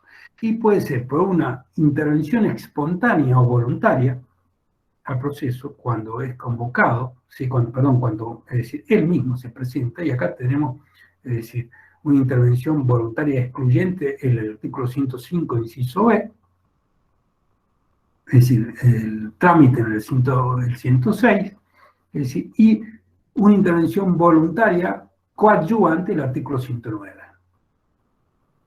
O la intervención, es decir, puede ser provocada o coactiva, donde lo citan, tanto la parte puede solicitar al juez que lo cite, o bien el juez integra, es decir, la relación jurídica procesal con ese tercero.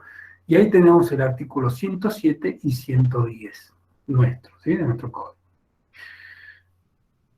Es un tipo de intervención o de acceso, es decir, del tercero al proceso. Otro tipo de acceso al tercero al proceso es con la denuncia de la litis. ¿Qué es esto de la denuncia de litis? Es cuando, es decir, una de las partes pretende, es decir, denunciar la existencia de la litis, ¿sí? La existencia de esta litis, a un tercero en el cual, es decir, pretende que se incorpore o que coadyuve en esta defensa. ¿Y por qué? ¿Cuál es el fin? Y porque pues para salvaguardar sus propios derechos, o bien que impida, es decir, una excepción de mala defensa que puede ser interpuesta en el futuro. Acá hay una denuncia de litis. Esto lo contempla el artículo 25, inciso 5 del Código Procesal. Es decir, pretendo denunciarle a un tercero, es decir, la existencia de esta litis, porque existe un vínculo de conexidad de la pretensión con el tercero que podría haber sido demandado y no ha sido demandado, pero quiero que denunciara la litis porque en el caso de que salga, es decir, yo sea sentenciado, ¿sí? O condenado, es decir, poder reclamarle al tercero una acción de regreso, porque también él debió haber estado en este proceso. Hay denuncia y no hay pretensión. La pretensión es a futuro, lo voy a demandar. Mientras que el llamado en garantía del artículo 25, inciso primero, hay una pretensión subsidiaria, es decir, donde estoy llamando, es decir, a un tercero para que venga e integre este proceso, que en caso de incorporarse puede hasta sustituirme, ¿sí? en el lugar de demandado, y acá tenemos la garantía, es decir, la compañía aseguradora, el llamado en garantía de la compañía aseguradora, o la de evicción, y podrá ser condenado, es decir, en el mismo proceso es ese tercero, mientras que el denunciado, cuando se hace la denuncia de litis, es decir, no es parte dentro del proceso, y su no presentación al proceso no le acarrea ninguna consecuencia, a no ser la acción de regreso el día de mañana. Pero al llamado en garantías, la no presentación al proceso, es decir, le puede aparejar también una consecuencia, es decir, porque hay una obligación que nace de la ley o de un contrato. Profe, ¿cómo está? Una pregunta, ¿me escucha? Sí. Mire, le quería preguntar, en la citación a garantía, ¿quién elige que sea una coadyude o que lo sustituya? ¿La propia defensa? Como les dije recién, esto estamos hablando de tercerías, porque también está dentro de las tercerías para poder decir, y entonces puede ser citado por la defensa. A ver, una persona, un actor, es decir, una víctima, actor, reclama es decir, un accidente de tránsito que a un demandado. Y el demandado cita a su compañera de seguro para que ejerza su defensa. Que decir, en algunos casos los puede sustituir y en otros casos va a colaborar con el demandado. Bien, gracias. Bien. Pero acá siempre la obligación va a depender en el llamado de garantía o porque nace de la ley o porque nació de un contrato, mientras que la denuncia de litis no nace de la ley, sino que hay un punto de conexidad, es decir, en la pretensión que se está discutiendo con un tercero donde puede haber una imputación jurídica a ese tercero por ese punto de conexidad. Y en este caso, profe, el actor se podría oponer a que el tercero, ahí digamos no se produciría la sustitución, ahí actuaría como coadyuvante. En el llamado garantía. Claro, cuando el actor se opone, la contraparte se opone a que lo sustituya. Exactamente. La denuncia litis no, porque no alcanza a ser parte. Si bien no es parte dentro del proceso donde él es denunciado, ¿sí? Él puede colaborar, puede exponer, también va a tener poder defender o defenderse a colaborar con el que lo denunció, el denunciante, o el citante, en este caso. Pero la sentencia, como no es parte, no va a recaer sobre él, pero sí los efectos de la sentencia. Los efectos de la sentencia en donde, si salió culpable, la persona está, es decir, el demandado, y él fue citado por el demandado, es decir, los efectos de la sentencia van a recaer también sobre él. Él no va a poder decir, no, yo no soy culpable. ¿Se entiende?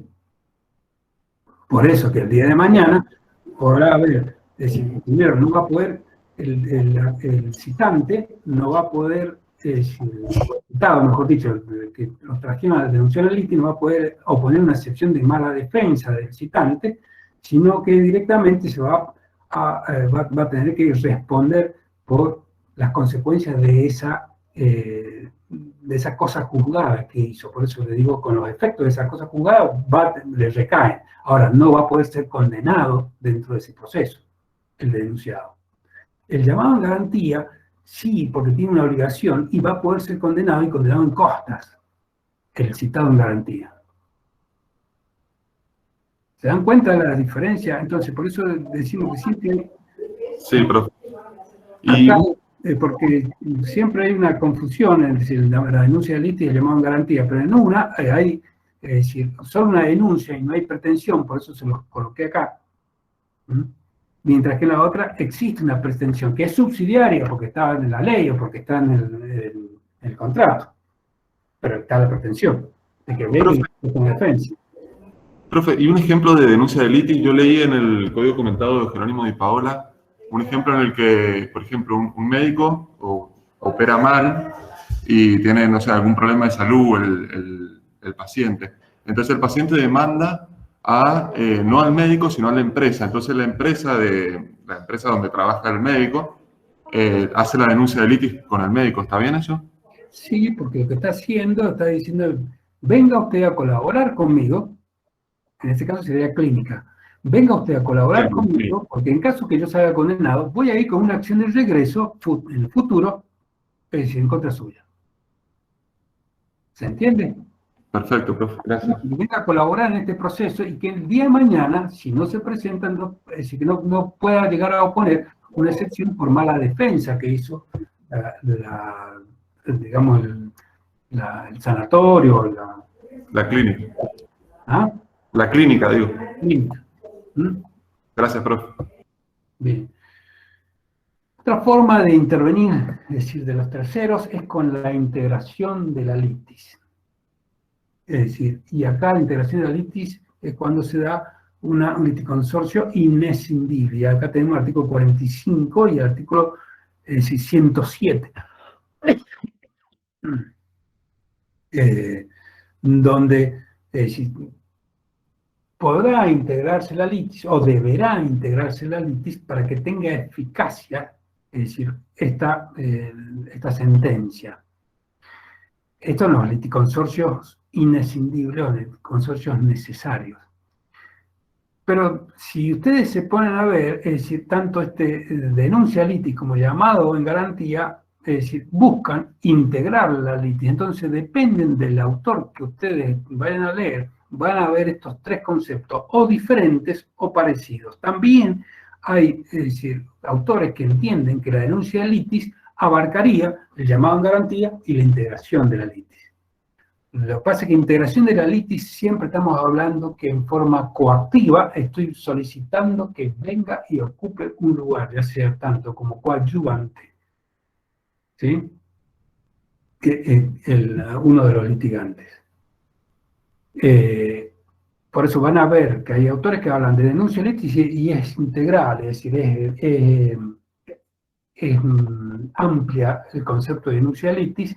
Para nosotros, o para el código, en el artículo 25 de denuncia litis, el inciso quinto está hablando de esta pendencia procesal, es decir, la denuncia es una pendencia procesal por el cual existe un punto de conexidad en las pretensiones y por lo cual voy a reclamar del tercero, si llego a ser condenado, es decir, una acción de regreso. ¿Mm? Profesor, sí. ¿Y cómo se debería comunicar la denuncia de litis? Se presenta en el proceso con la misma cuando se contesta, es decir, se está contestando la demanda, es decir, la denuncia de litis se puede solicitar, es decir, vengo a denunciar un apartado aparte dentro de la demanda, es decir, donde un capítulo, mejor dicho aparte, donde se denuncia la litis, es decir, que venga a denunciar la litis y solicita, es decir, que se denuncia la litis al señor Juan Pérez, ¿sí? O en este caso al médico, sí, el señor Juan Pérez, que es médico del hospital que operó, es decir,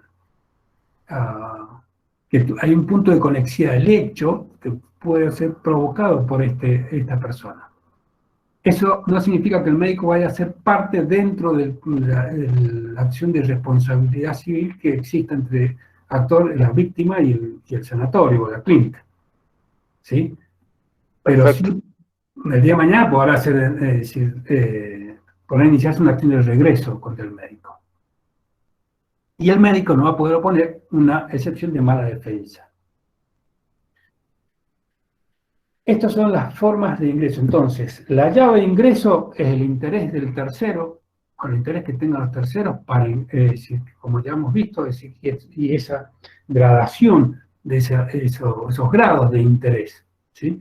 Y cómo van a exponer, es decir, cómo va a ser la forma de acceso del tercero al proceso. Es decir, acá tenemos todas las formas de acceso del tercero al proceso. A ver. Vamos a comenzar con las tercerías excluyentes. No sé cómo estamos con el tiempo, sí. ¿A qué hora terminamos con esto? A las 45. 40 más o menos. Bueno, porque están faltando varias otras cuestiones. Bueno, cuando hablamos de las tercerías, hemos visto entonces cómo va a ingresar, cuándo existe, cuáles son los requisitos para el ingreso de la tercería, cuál es la llave que tiene el tercero para ingresar al proceso, que es un proceso que lo puede estar afectando, ¿sí? Y, digamos, cuál es las formas en que puede llegar a ingresar. Dijimos voluntaria, o es decir, coactivamente, o es decir, intervención colectiva, o bien, como acabamos de ver, es decir, con la denuncia de litis, con el llamado en garantía, ¿sí? O la integración de la litis. Ahora vamos a ver el tema de las tercerías excluyentes. Esto es cuando el tercero tiene un interés contrario al que se está discutiendo dentro de la relación jurídica procesal existente en ese proceso pendiente. ¿Mm? Veamos. Como les dije, esto tiene movimiento, hoy no tiene movimiento. Bueno, si se lo subo, si va a tener movimiento, calculo y espero que lo puedan ver mejor. Es decir, la participación del tercero frente a la relación procesal, y en este caso del tercero. Como les dije, Poetti hizo una clasificación de la tercería y puso en primer lugar al que tiene un interés propio, originario, es decir, un interés personal, que nace en cabeza de él, que es directo, es decir, que no necesita de otro para satisfacer el propio, y es excluyente, es decir, es totalmente, es decir, contrario a lo que se está discutiendo. Y acá, dentro de las tercerías excluyentes, tenemos la tercería de dominio y de mejor derecho del artículo 105, 106, 107 y 108 del Código Procesal. Cuando le pongo esta flechita amarilla es porque el proceso se da entre primus y secundus. Y acá, tertius, es decir, el tercero, tiene un interés, es decir, con una tercería excluyente porque viene en contra, es decir, su interés puede excluirlo en forma total a ambos o en forma parcial a la pretensión de las partes, como les dije. Una tercería de mejor derecho, donde se ha embargado un inmueble, perdón, tercería de dominio, se ha embargado un inmueble que es de propiedad de tertius y se está discutiendo o se va a subastar dentro, es decir, del proceso originado por primus y secundus. Acá tertius viene y se presenta con una tercería excluyente en contra de la pretensión procesal de ambos, de primus y secundus, ¿sí? Por eso lo puse en rojo. Y esta oposición excluyente es total. Para que liberen el inmueble o el bien embargado de, es decir, de tertius. ¿Puede ser parcial esta tercería excluyente? Sí, puede ser parcial. Excluyente porque, como les dije, el acreedor hipotecario que viene y dice, o el acreedor prendario que viene y dice, mire, se está por subastar este auto, se está por subastar este inmueble, pero mi crédito es hasta 200.000 pesos. Lo otro que se venda, eso ya es problema, sigue siendo de primos y secundos.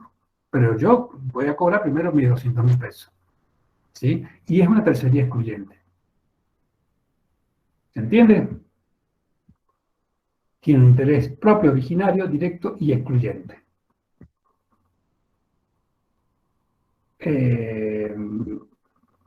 Veamos. Esa sería una tercería de mejor derecho o de preferencia, la del acreedor hipotecario. Exactamente. Exactamente. ¿Y una tercería excluyente de dominio o posesión? Cuando reclaman un bien mueble. Un bien inmueble. Es decir, una es cuando está embargado el propio inmueble. Sí, existe un proceso pendiente y está embargado el inmueble que es del tercero, que no tiene nada que ver con la relación jurídica y sin embargo se embargó. Un bien inmueble, un bien mueble.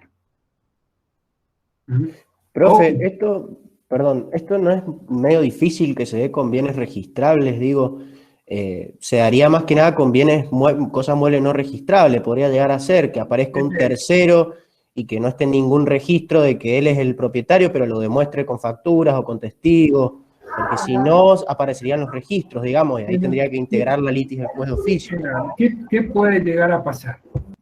Supongamos que hay un poseedor de un inmueble que está poseyendo hace más de 20 años, que está reclamando el título supletorio, y vienen y hay un juicio donde se produce un embargo, ¿sí? Y se está por subastar un inmueble dentro de ese inmueble donde está el usucapiente. A ver, las situaciones son infinitas, chicos, es decir, hay un montonazo de situaciones. Es decir, no se puede decir, esta es la situación. Uno trata de buscar situaciones, pero es decir, se puede dar muchas situaciones. ¿Cómo puede intervenir el tercero? El tema es que nosotros tengamos claro cuál es el interés, qué tipo de tercería y cómo va a intervenir. ¿Sí? Eso es la cuestión. Pero en casos, podemos tener muchísimos casos y de distintas hipótesis. Bueno, las tercerías excluyentes pueden ser voluntarias o coactivas. ¿sí? Voluntarias, como dijimos, es las tercerías de oponibilidad del artículo 105, mejor derecho y de dominio. Y acá vuelvo a repetirles que son las únicas para el Código de la Nación. Estas son las únicas tercerías, las demás son intervención de terceros dentro del proceso. Y después está la tercería espontánea del artículo 105, inciso B, que no está regulada en la Nación. Pero, es decir, acá en esas tercerías tenemos también algún acreedor, es decir, hipotecario, que puede presentarse en un proceso donde no lo citaron, ¿sí? Y puede presentarse y decir, yo soy, tengo es decir, mejor derecho acá, o es decir, hago un reclamo respecto a este bien inmueble. Y luego tenemos las coactivas, es decir, el artículo 107, que son las tercerías también excluyentes, pero en este caso, es decir, donde lo citan al tercero. A los acreedores hipotecarios, donde yo conozco que el inmueble, en el caso que tenga el título, es decir, la escritura de dominio, y donde figuren en esa escritura los acreedores hipotecarios, lo estoy citando en forma coactiva, ya sea que lo puede citar la parte, es decir, la solicitud de parte, o bien de oficio. Si lo citan los litigantes originarios, tramitan el mismo expediente, ¿sí? Perdón, puede tramitar en el mismo o por separado, porque acá se puede dar una acumulación de procesos. Mientras que si la citación es de oficio, va a tramitar siempre en el mismo expediente. Cuando hablamos de una tercería excluyente. La del caso de los acreedores que les estoy mencionando. Bueno, acá les dejo una definición o clasificación de las tercerías de oposición, que dice que se llama tercería de oposición a pretensión en cuya virtud una persona distinta a las partes interviene en un proceso, reclama el levantamiento de un embargo trabado en dicho proceso sobre un bien de su propiedad o reclama el pago preferencial de un crédito con el producido del bien embargado. Nuestro código pone límites a esto. Quiero ver si... Acá. ¿Cuáles son los requisitos? Vamos a ver que existe un proceso pendiente, que existe un embargo, o si hay una subasta que no haya sido entregado el bien. Si hay un embargo, es decir, que sea un embargo sobre el inmueble, ¿sí? Que sea inmediatamente me entero del embargo y que no se haya subastado. Y si hay una subasta, es decir, que en el caso de mejor derecho, derechos de preferencia, antes que se le pague al acreedor, es decir, en el proceso, este tercero tendrá que presentarse.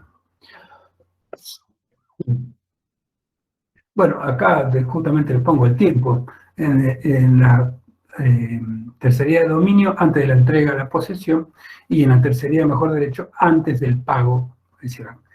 O bien podría ser en un tiempo, es decir, desde que toma conocimiento, en un tiempo no mayor a 10 días de su presentación. De lo contrario, va a correr con las costas este tercero de esa tercería.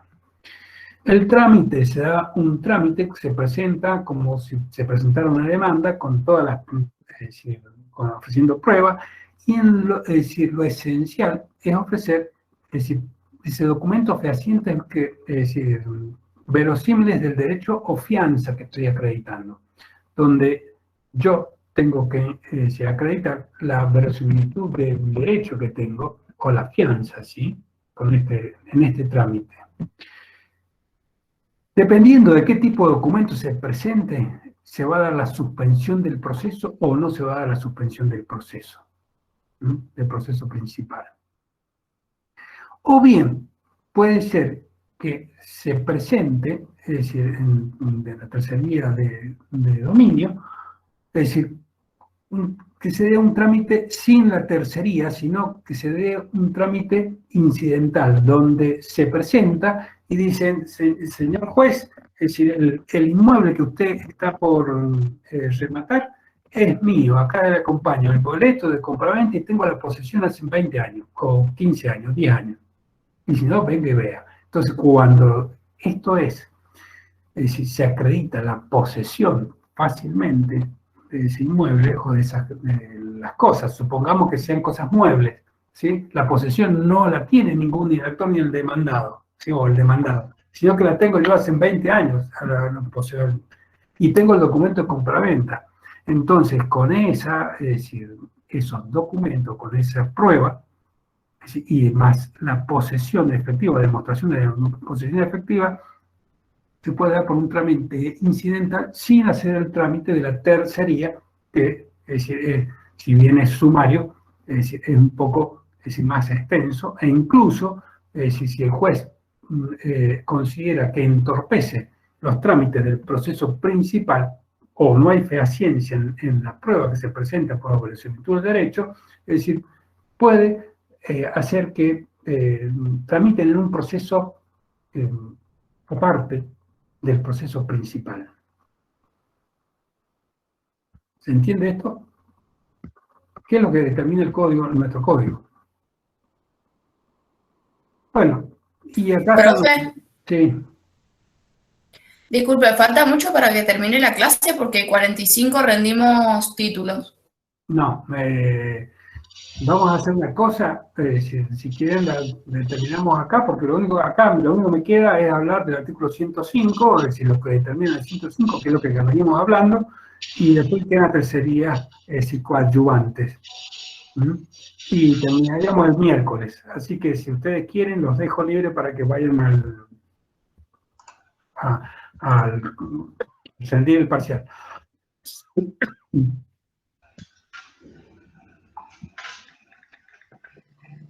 Chicos,